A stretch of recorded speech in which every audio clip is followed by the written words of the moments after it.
안녕하십니까. 전하태 교수입니다. 이번 시간 여러분들과 2019년 2회 기출문제 풀이를 하도록 하겠습니다. 자, 여러분들이 보고 계시는 교재 문제를 보도록 하십시오. 자, 문제 1번입니다.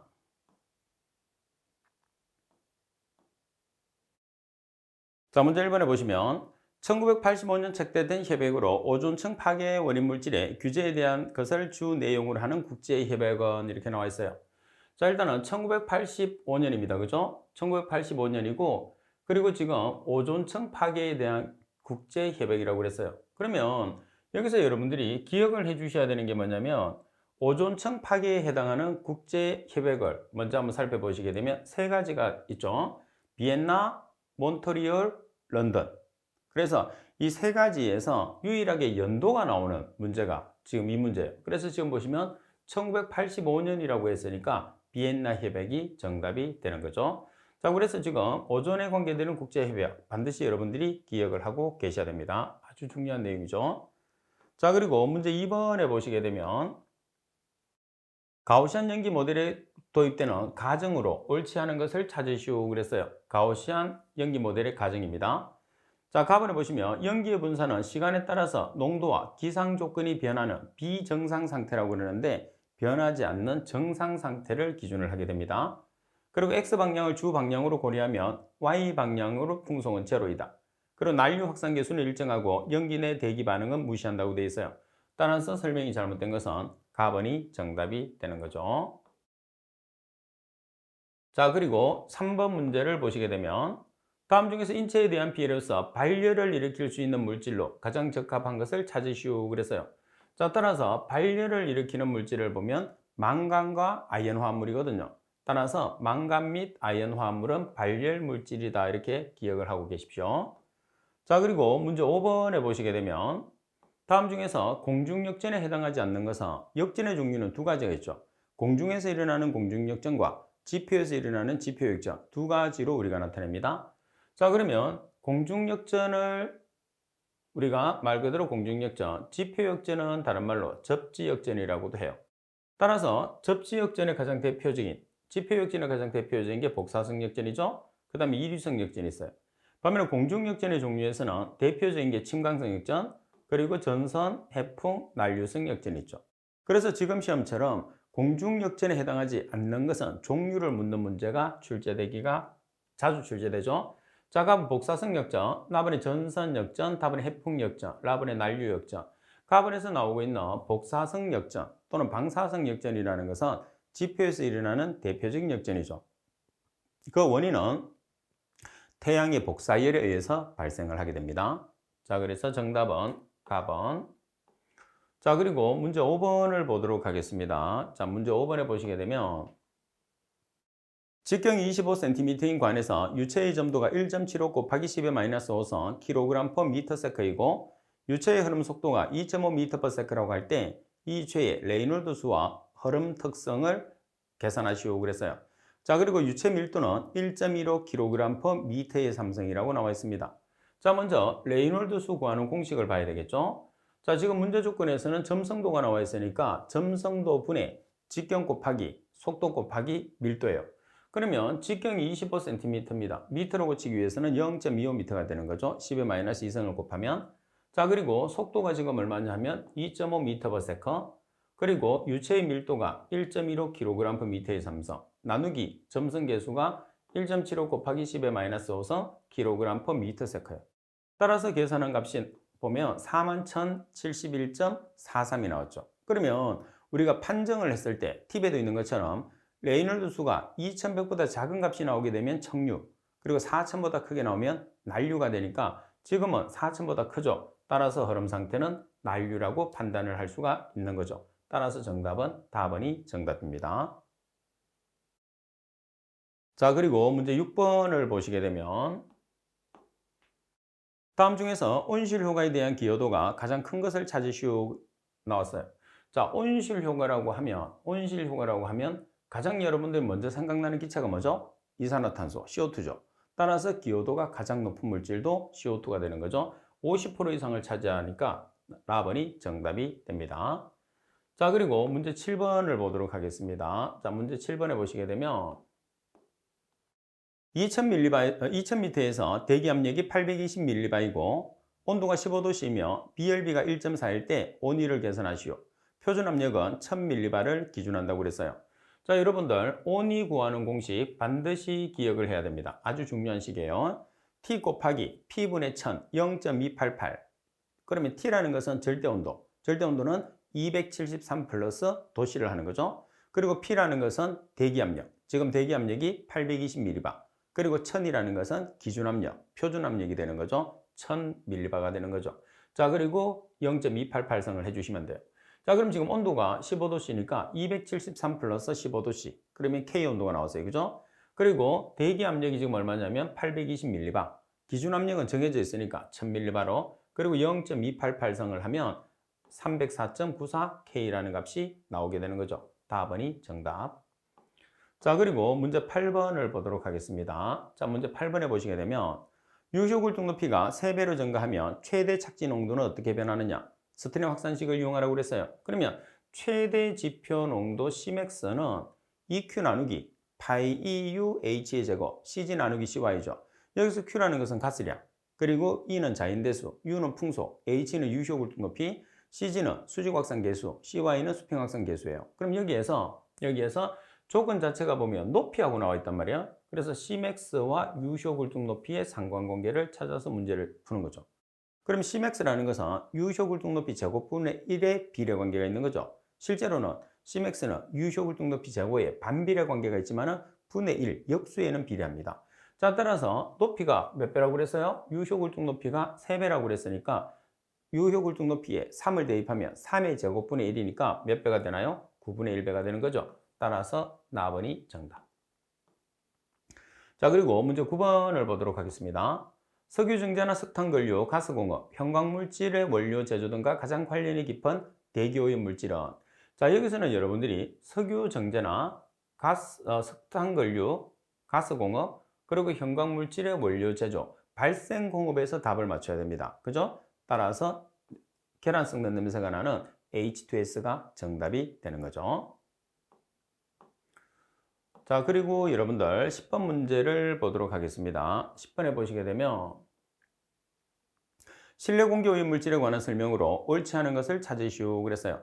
자, 답은 라도는 자연계의 물질 중에 함유된 우라늄이 연속 분解되면서 생성되는 라듐이 분解할 때 생성되는 것으로서 무색 물질이라고 그랬어요. 맞습니다.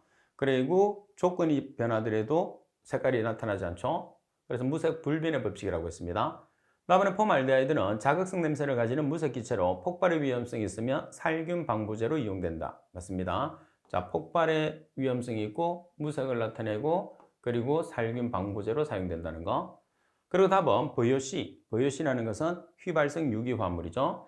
자, 휘발성 유기화합물의 하나인 벤젠은 피부를 통해서 약 50% 정도 침투되며 체내에 흡수된 벤젠은 주로 근육 조직에 분포합니다. 자, 피부를 통해서 50% 정도가 침투되고 체내에 침투된 벤젠은 주로 근육 조직에 분포가 되어 있다는 거. 답은 그래서 여기서는 답은 자체에서 보시면 근데 지금 말이 안 되는 게 왜 말이 안 되느냐면 우리가 지금 대기를 배우기 때문에 대부분의 오염 물질은 피부로 들어오는 게 아니고 어디로 들어야 되죠? 그렇죠. 피부를 통해서 들어오는 게 아니고 호흡기를 통해서 들어와야 됩니다.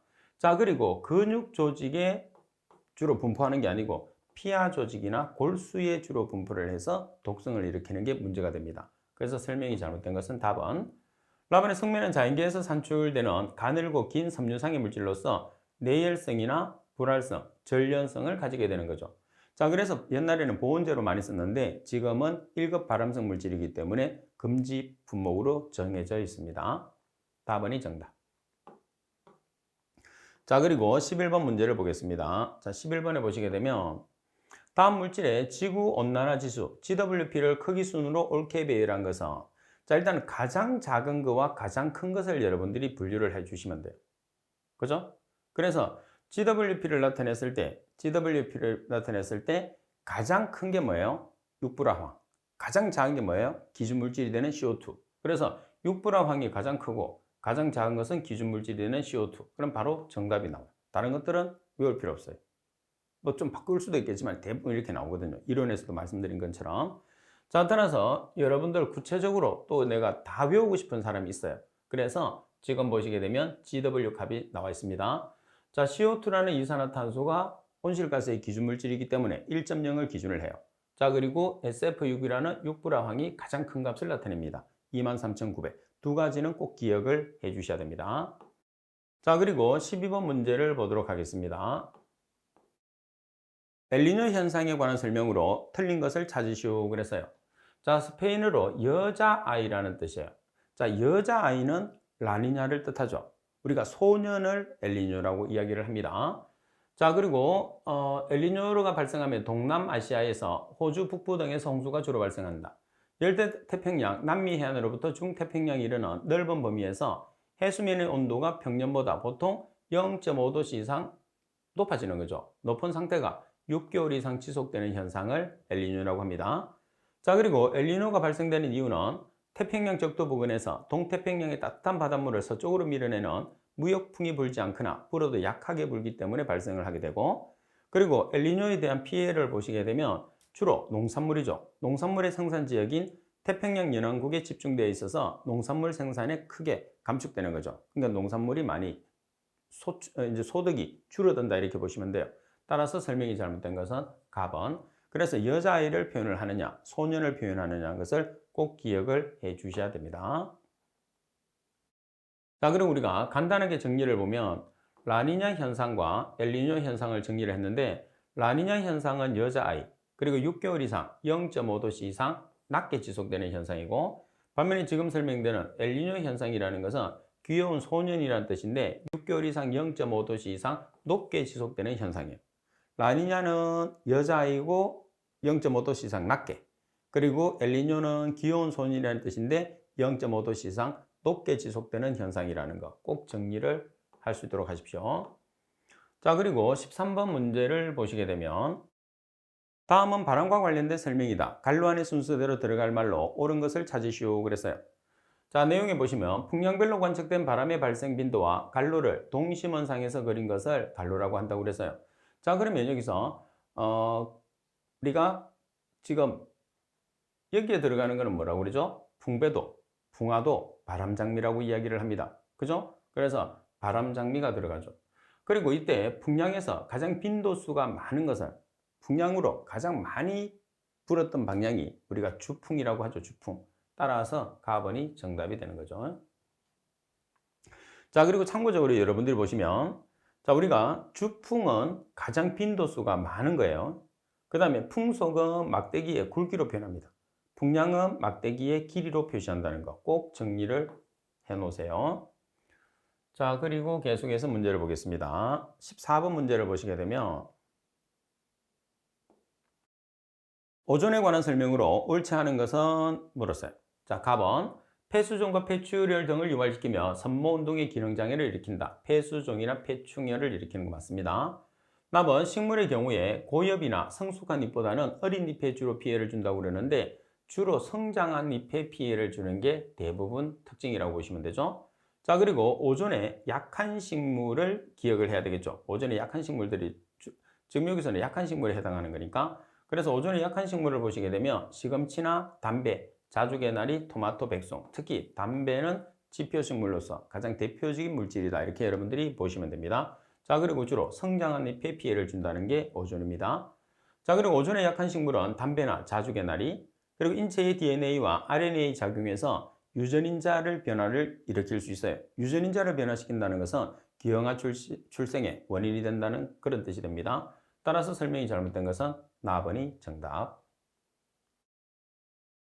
자, 그리고 15번 문제를 보도록 하겠습니다. 자, 15번 문제 보시면 다음 중에서 자동차 운행 때와 비교해서 감속할 경우에 특징적으로 가장 크게 증가하는 것은, 자, 자동차가 감속을 해요.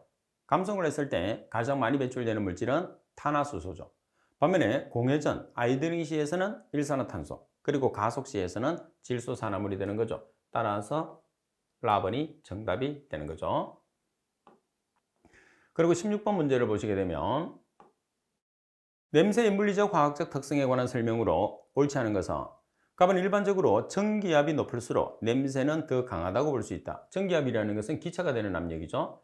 그리고 악취 유발 물질들은 파라핀과 CS2를 제외하고는 일반적으로 적외선을 강하게 흡수합니다. 자, 그리고 악취 유발 물질은 통상 활성탄과 같은 표면 흡착제에 잘 흡착이 되는 거죠. 그래서 우리가 흡착제를 통해서 제거합니다. 악취는 물리적 차이라기보다는 화학적 구성에 의해서 결정된다는 주장이 더 지배적이다. 자, 악취는 주로 어디에 의해서 일어나느냐 하면 물리적 차이에 의해서 발생을 하게 됩니다. 그래서 물리적 차이, 화학과 물리가 서로 바뀌었죠. 그래서 이렇게 나와야 되죠. 바꾸려고 하면. 이런 식으로 나와야 됩니다. 그래서 라번이 정답.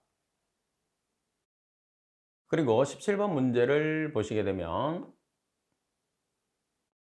다음 광학 반응에 관한 설명 중에서 가장 거리가 먼 것은 광학 반응이라는 것은 1차 오염 물질이 태양의 자외선이나 가시광선을 받아서 2차 오염 물질을 형성하는 반응을 이야기하는 거죠. 갑은 NO의 광산화율이란 탄화수소에 의해서 NO가 NO2로 변화되는 율을 뜻하며 ppb per minute, 분당 ppb의 단위로 표시한다.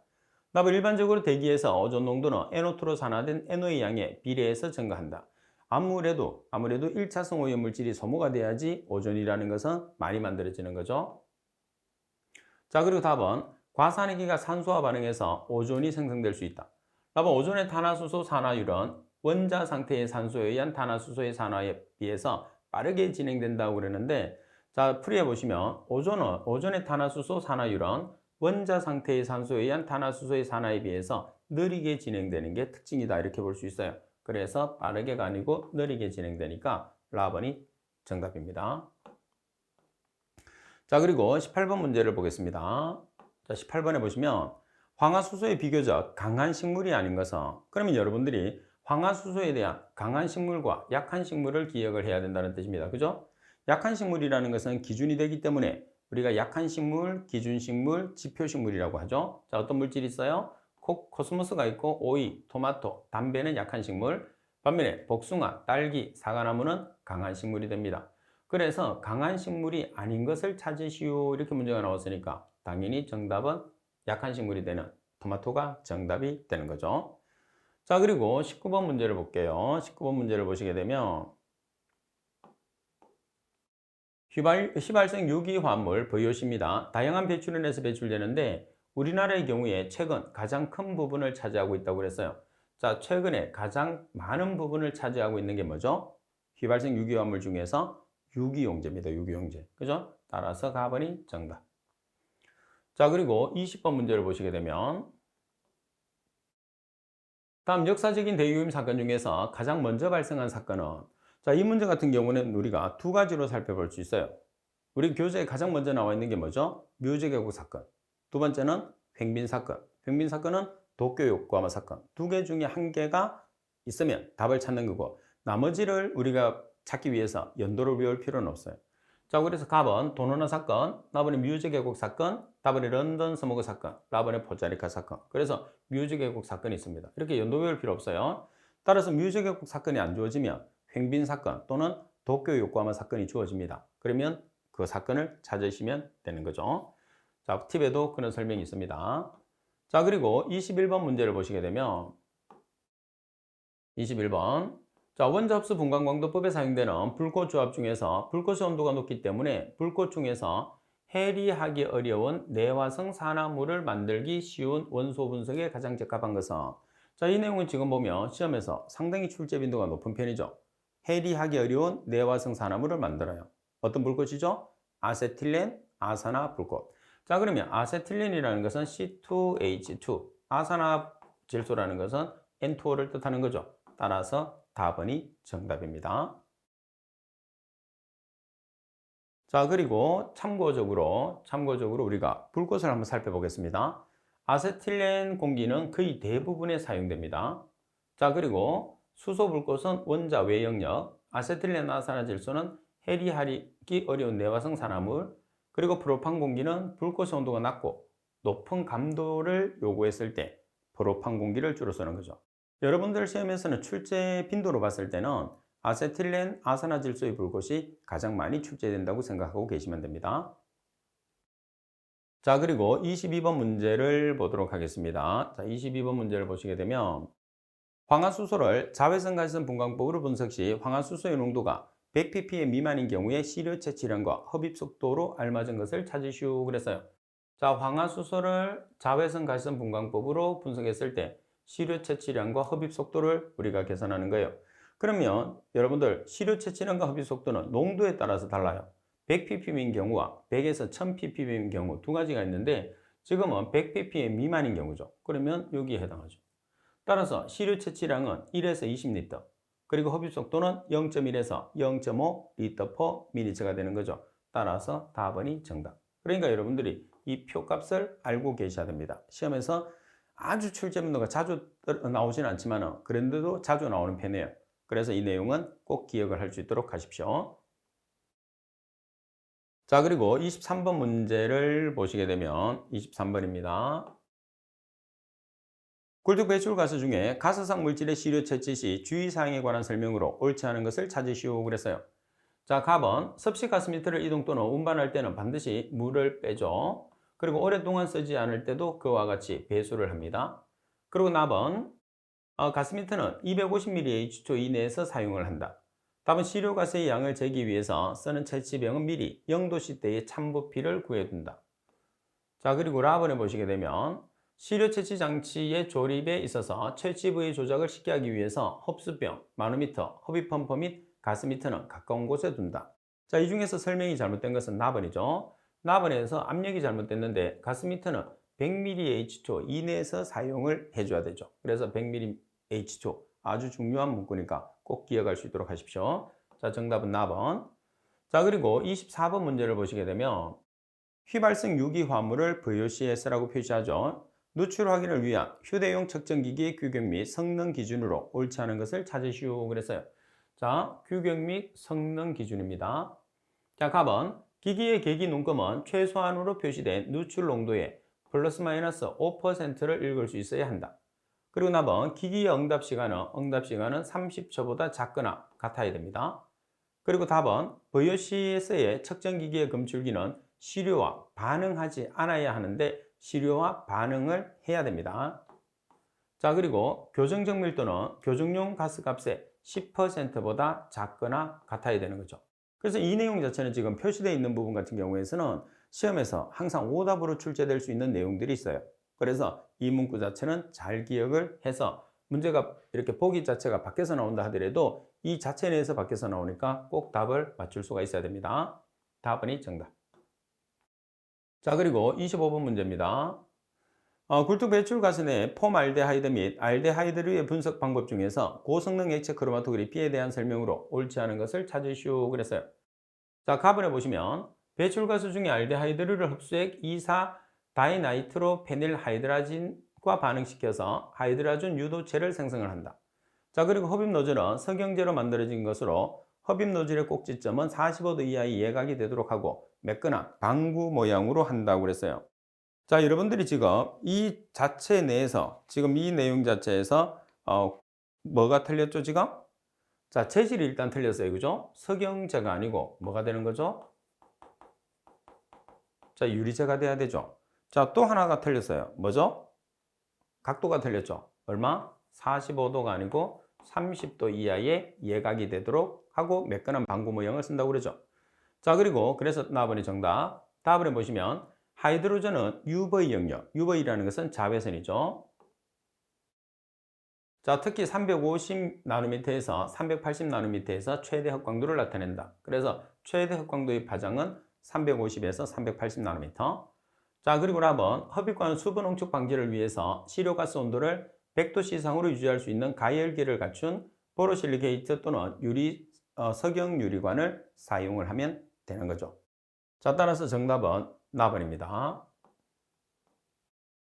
그리고 26번 문제를 보도록 하겠습니다. 자, 26번에 보시면 굴뚝연속 자동 측정기 설치 방법 중에서 연결관의 부착 방법으로 가장 거리가 먼 것은, 자, 여기서 연결관이라는 것은 우리가 도관을 연결관이라고 하는 거죠.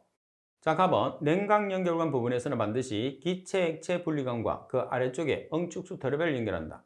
나번 응축수의 배출에 쓰는 펌프는 충분히 내구성이 있는 것을 쓰며 이때 응축수 트랩은 사용하지 않아도 좋다. 자, 답은 냉각 연결관은 될 수 있는 대로 수평으로 연결한다고 되어 있는데 수평이 아니라 수직으로 연결이 되어야 됩니다. 답은 기체 액체 분리관은 연결관의 부착 위치 중에서 가장 낮은 부분 또는 최저 온도의 부분에 부착해서 응축수를 급속히 냉각시키고 배관계의 밖으로 빨리 방출시킨다고 그랬어요. 따라서 답은. 그래서 이런 문제 같은 경우에서는 기계적인 내용에서 시험에 출제하기 때문에 출제를 하게 되면 뭐 25번도 마찬가지겠지만은 대부분이 문제가 동일하게 출제될 수 있는 확률이 높다 이렇게 보시면 됩니다.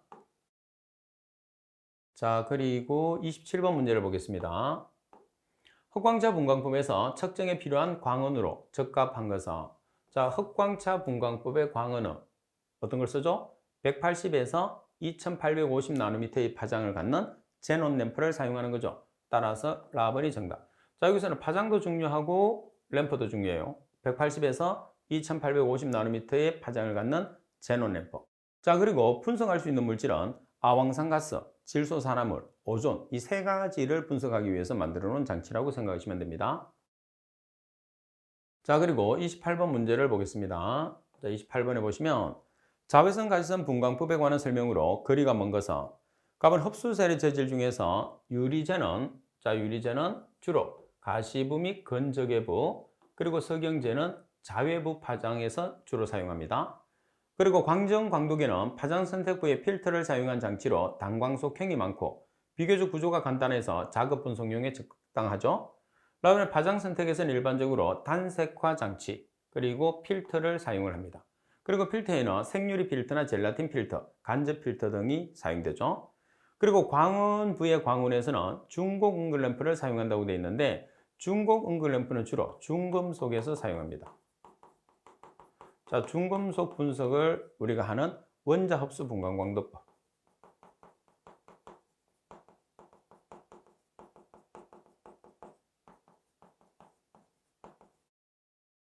자, 그리고 계속해서 가시부와 건적외부의 광원으로는 주로 중수소 방정관. 자, 가시부와 건적외부의 광원은 주로 뭐를 쓰는 거죠? 자, 아래쪽에 있으니까 바로 보겠습니다. 가시부와 건적외부의 광원은 텅스텐 램프를 쓰죠. 반면에 자외부의 광원은 중수소 방정관을 사용하게 되죠. 그래서 텅스텐 램프와 중수소 방정관이 바뀌어서 시험에 나올 수도 있으니까 여러분들이 특히 조심을 해야 돼요. 지금 같은 경우에서는 아예 광원 자체가 중금속을 측정했을 때 광원이 나와 있기 때문에 우리가 쉽게 틀렸다는 걸 알 수 있는데 텅스텐 램프와 중수소 방정관을 바꾸게 되면 여러분들이 헷갈리는 사람이 있을 수 있어요. 그런 경우에서는 우리가 헷갈리는 걸 방지하기 위해서 여기 보면 중수소 방정관에 지꿎으로 시작하죠. 그 다음에 자외부에도 지읒으로 시작을 해요. 그래서 자외부의 지읒 그리고 중수소 방정관의 지읒 이렇게 비교를 같이 해 놓으십시오. 아무래도 우리가 헷갈리지 않게끔은 항상 대비를 해 놓는 게 시험 준비에서는 아주 중요하다 이렇게 보시면 됩니다. 자, 그리고 계속해서 여러분들 29번 문제를 보시게 되면 다음은 자외선 가시선 분광법을 사용한 브로민 화합물을 정량 방법이다. 간루안에 알맞은 것은, 자, 배출가스 중에 브로민 화합물을 수산화소듐용액에 흡수시킨다. 그러면 흡수액이 수산화소듐용액이 되는 거죠. 자, 일부를 분치해서 산성으로 하고 자, 기역을 사용해서 브로민으로 산화를 시킨다고 되어 있어요. 그러면 기역에 들어가는 거는 당연히 뭐가 들어가는 거죠? 산화를 시키는 산화제가 들어가는 거죠. 따라서 산화제로 우리가 자주 사용하는 게 뭐죠? 과망간산 포타슘. 자, 그리고 산화시켜서 추출을 한다고 그랬어요. 그럼 니은에 들어가는 것은 추출 용매가 되겠네, 그죠? 따라서 추출 용매로 사용되는 것은 클로로폼입니다. 그래서 과망간산 칼륨과 클로로폼이 되니까 라번이 정답이 되는 거죠.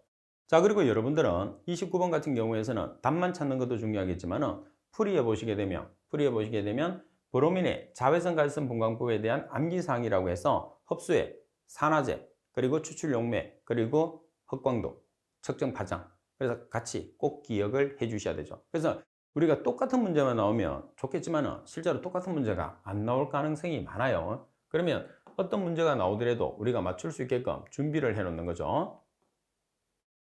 자, 그리고 30번 문제를 보시게 되면 자, 30번입니다.